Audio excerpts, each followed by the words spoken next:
प्यारे प्यारे साथ संगत जी, बड़े प्यार से कहना धन निरंकार जी। साथ संगत जी, दासी आप सभी के बीच एक विचार लेकर आई है, आशा है प्रवान करेंगे। साथ संगत जी, प्यार से कहना धन निरंकार जी।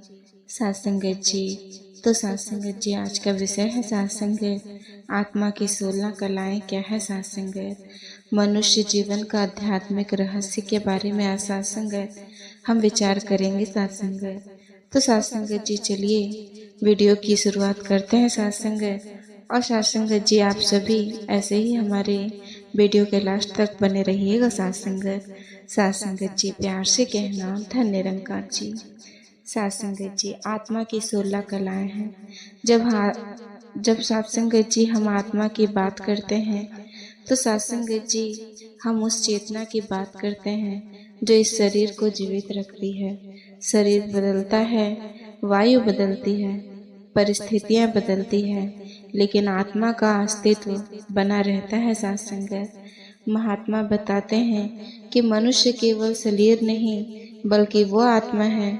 जब आत्मा का संबंध परमात्मा से जुड़ता है साथ संगत, तब जीवन में शांति, प्रेम और संतुलन आता है।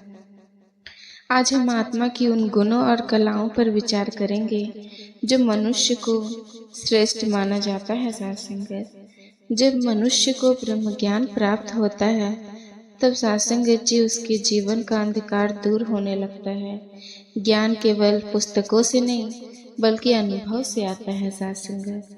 जिस प्रकार अंधेरे कमरे में दीपक जलते ही सब दिखाई देने लगता है, उसी प्रकार ज्ञान से जीवन की दिशा स्पष्ट हो जाती है साथ संगत। विवेक का अर्थ है सही और गलत में अंतर समझना। जीवन में अनेक परिस्थितियां आती है साथ संगत, लेकिन विवेक हमें उचित मार्ग चुनने की शक्ति देता है। प्रेम वो शक्ति है जो मनुष्य को साथ संगत मनुष्य से जोड़ती है। सच्चा प्रेम निस्वार्थ है। जहाँ प्रेम होता है ना साथ संगत, वहाँ कटुता नहीं टिकती। चौथा है करुणा की कला। दूसरे के दुख को समझना और सहायता का भाव रखना करुणा है साथ संगत। करुणा मानवता का सबसे सुंदर आभूषण है। साथ संगत जी, एक गांव में दो भाई रहते थे। बड़ा भाई धनवान था और छोटा भाई साधारण किसान। एक दिन छोटे भाई की फसल नष्ट हो गई साथ संगत। बड़े भाई ने बिना बताए रात में उसके घर अनाज रखवा दिया। छोटे भाई ने सोचा भैया के पास परिवार बड़ा है और साथ संगत जी उसने भी कुछ अनाज उनके घर रखवा दिया साथ संगत। कई दिनों तक दोनों एक दूसरे की सहायता करते रहे साथ संगत। जब सत्य सामने आया, दोनों की आंखों में प्रेम के आंसू थे। साथ संगत जी, यही प्रेम और करुणा आत्मा की सच्ची कला है। पांचवा है साथ संगत जी क्षमा की कला। क्षमा कमजोर व्यक्ति का नहीं बल्कि महान आत्मा का गुण है। जो क्षमा करना सीख लेता है, उसके मन का बोझ हल्का हो जाता है साथ संगत। छठा है धैर्य की कला। जीवन में कठिनाइयां आती है, लेकिन धैर्य हमें टूटने नहीं देता। धैर्यवान व्यक्ति समय के साथ साथ संगत जी सफलता प्राप्त करता है साथ संगत। सातवां है संतोष की कला। संतोष का अर्थ आलस्य नहीं बल्कि कृतज्ञ है। जो मिला है उसके लिए धन्यवाद और जो करना है उसके लिए पुरुषार्थ साथ संगत। आठवां है सेवा की कला। निस्वार्थ सेवा मनुष्य को विनम्र बनाती है। सेवा केवल हाथों से नहीं, वाणी और विचारों से भी होती है साथ संगत जी। साथ संगत मनुष्य संसार में अनेक प्रकार के ज्ञान प्राप्त करता है।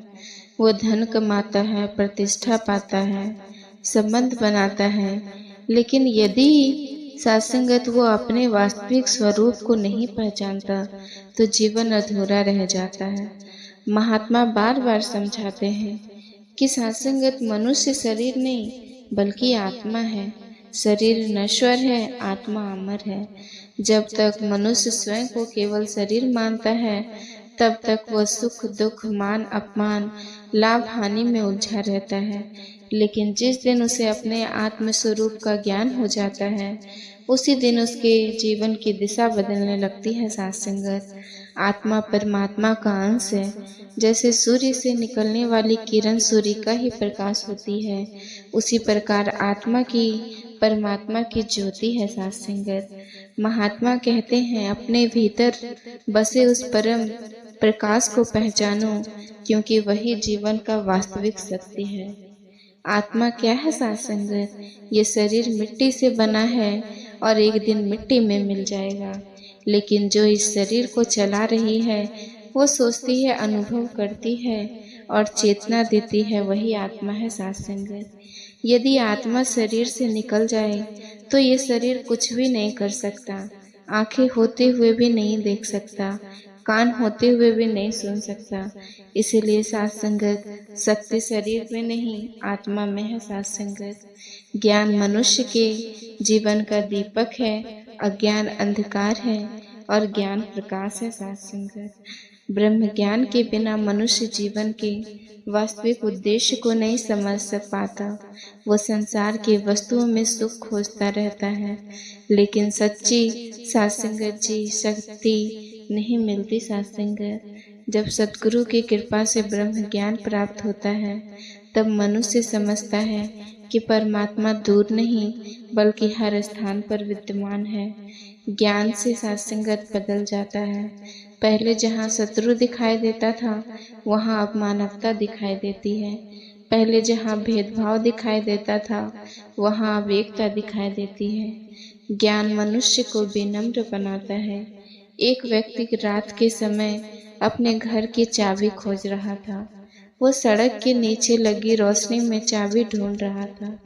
एक महात्मा ने पूछा, चाबी कहाँ गिरी थी? उसने कहा, घर के अंदर। महात्मा ने पूछा, फिर बाहर क्यों खोज रहे हो? वो बोला, क्योंकि यहाँ रोशनी है। महात्मा मुस्कुराए और बोले, मनुष्य भी सुख बाहर खोजता है, जबकि शांति उसके भीतर छिपी है। सत्संग जी, परमात्मा भी बाहर नहीं, हमारे भीतर और चारों ओर विद्यमान है। विवेक का अर्थ है सही और गलत में अंतर करना। ज्ञान हमें जानकारी देता है, लेकिन विवेक हमें सही निर्णय लेने की शक्ति देता है। जीवन में अनेक अवसर आते हैं जब हमें क्रोध, ईर्ष्या या अहंकार के मार्ग पर चलने का अवसर मिलता है। उसी समय विवेक हमें रोकता है। सत्संगत, विवेकवान व्यक्ति परिस्थितियों का दासी नहीं बनती, बल्कि परिस्थितियों का सामना करता है। सत्संगत, प्रेम संसार की सबसे बड़ी शक्ति है।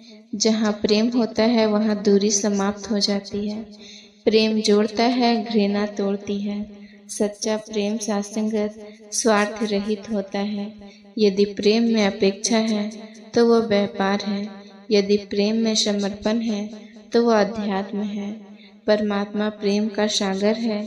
जो प्रेम करना सीख जाता है, वह परमात्मा के निकट पहुंच जाता है। सत्संगत, सत्संगत जी, प्रेम का प्रभाव। एक वृद्ध व्यक्ति प्रतिदिन अपने पड़ोसी को नमस्कार करता था। पड़ोसी कभी उत्तर नहीं देता था। लोगों ने पूछा, आप क्यों नमस्कार करते हो? वृद्ध बोले, उसका व्यवहार उसकी पहचान है और मेरा व्यवहार मेरी पहचान। कुछ महीने बाद वही पड़ोसी बदल गया और प्रेम पूर्वक मिलने लगा। सत्संगत जी, प्रेम पत्थर जैसे हृदय को भी बदल सकता है। करुणा मानवता की पहचान है। दूसरों के दुख को सत्संगत जी महसूस करना और सहायता करना करुणा है। संसार में धनवान होना बड़ी बात नहीं, दयावान होना बड़ी बात है। जिस हृदय में करुणा होती है, वहाँ परमात्मा का निवास होता है। सत्संगत, क्षमा सबसे बड़ा बल है। जो बदला ले सकता है और फिर भी क्षमा कर देता है, वही वास्तव में महान है। सत्संगत जी, मनुष्य जीवन संसार की सबसे अनमोल प्राप्ति है। ये केवल खाने, कमाने और जीवन बिताने के लिए नहीं मिला, बल्कि स्वयं को जानने और परमात्मा को पहचानने के लिए मिला है। जब तक मनुष्य अपने वास्तविक स्वरूप को नहीं पहचानता, तब तक वो बाहरी उपलब्धियों के बाद भी भीतर से अधूरा महसूस करता है। महात्मा समझाते हैं कि मनुष्य शरीर नहीं बल्कि आत्मा है। शरीर बदलता रहता है, युवावस्था, वृद्धावस्था, बचपन आती जाती रहती है, लेकिन आत्मा सदा एक समान रहती है। जैसे कोई व्यक्ति वस्त्र बदलता है, वैसे ही आत्मा भी शरीर बदलती है, पर उसका वास्तविक सासंगत जी बना रहता है। इसीलिए जीवन का सबसे बड़ा ज्ञान है, मैं शरीर नहीं आत्मा हूँ। जब मनुष्य इस सत्य को स्वीकार कर लेता है, तब उसके जीवन की दिशा बदल जाती है सत्संगत। उसके विचार बदलते हैं, उसका व्यवहार बदलता है और संसार को देखने का दृष्टिकोण बदलता है। आत्मा परमात्मा का अंश है। जैसे समुद्र की एक बूंद समुद्र के गुण अपने भीतर रखती है, उसी प्रकार आत्मा भी दिव्यता का प्रकाश छिपा हुआ है। लेकिन माया, क्रोध, अहंकार, माया, लोभ और सब मोह के कारण मनुष्य अपने वास्तविक स्वरूप को भूल जाता है। सद्गुरु का कार्य इसी विस्मृति को समाप्त करना है। ब्रह्म ज्ञान के माध्यम से सद्गुरु मनुष्य की उसकी वास्तविक स्वरूप से परिचित कराते हैं। ज्ञान के बाद सत्संगत केवल जानकारी नहीं बढ़ती, बल्कि जीवन बदलता है। ज्ञान वह दीपक है जो अज्ञान के अंधकार को समाप्त करता है। ज्ञान का सत्संगत जिस संसार का ज्ञान हमें जीविका देता है, लेकिन आत्मज्ञान हमें जीवन देने की कला सिखाता है। जब मनुष्य को ये ज्ञान हो जाता है कि परमात्मा हर कण में विद्यमान है, तब उसके भीतर घृणा समाप्त होने लगती है। वो हर व्यक्ति में उसी परमात्मा का दर्शन करने लगता है। एक राजा बहुत धनवान था, लेकिन उसके मन में शांति नहीं थी। उसने अनेक अनेक सुविधाएं प्राप्त की, फिर भी बेचैन रहता था। एक दिन वह एक संत के पास पहुंचा और बोला, महाराज, मेरे पास सब कुछ है, फिर भी शांति नहीं है। महात्मा ने मुस्कुराकर कहा, जिसके पास सब कुछ हो वह भी खाली हो सकता है, और जिसके पास परमात्मा का ज्ञान हो वह भी खाली होकर ही सत्संगत पूर्ण हो सकता है। राजा ने पूछा, फिर शांति कहाँ मिलेगी? महात्मा बोले, शांति बाहर नहीं भीतर है, स्वयं को पहचानो। जब मनुष्य स्वयं को पहचान लेता है ना सत्संगत, तभी वास्तविक शांति प्राप्त होती है सत्संगत जी। सत्संगत जी विवेक मनुष्य को सही और गलत का निर्णय करने की शक्ति देता है। ज्ञान बिना विवेक के सत्संगत अधूरा है। कई बार जीवन में ऐसी परिस्थितियां आती है जहां क्रोध करना आसान होता है और धैर्य रखना कठिन। उसी प्रकार विवेक हमारी रक्षा करता है। विवेकवान व्यक्ति प्रतिक्रिया नहीं देता, बल्कि समझदारी से उत्तर देता है। सत्संगत प्रेम परमात्मा का स्वरूप है। जहाँ प्रेम होता है, वहाँ भेदभाव समाप्त हो जाता है। प्रेम मनुष्य को जोड़ता है और घृणा दूर कराती है सत्संगत। सच्चा प्रेम किसी स्वार्थ पर आधारित नहीं होता सत्संगत। यदि प्रेम केवल लाभ तक सीमित हो, तो वह प्यार है, लेकिन यदि प्रेम त्याग और समर्पण से भरा हो, तो वह अध्यात्म बन जाता है। एक गांव में दो भाई रहते थे, दोनों खेती करते थे। बड़ा भाई सोचता था, मेरा छोटा भाई अकेला है, उसे अधिक सहायता की आवश्यकता होगी। वो रात में चुपचाप उसके घर अनाज रखाता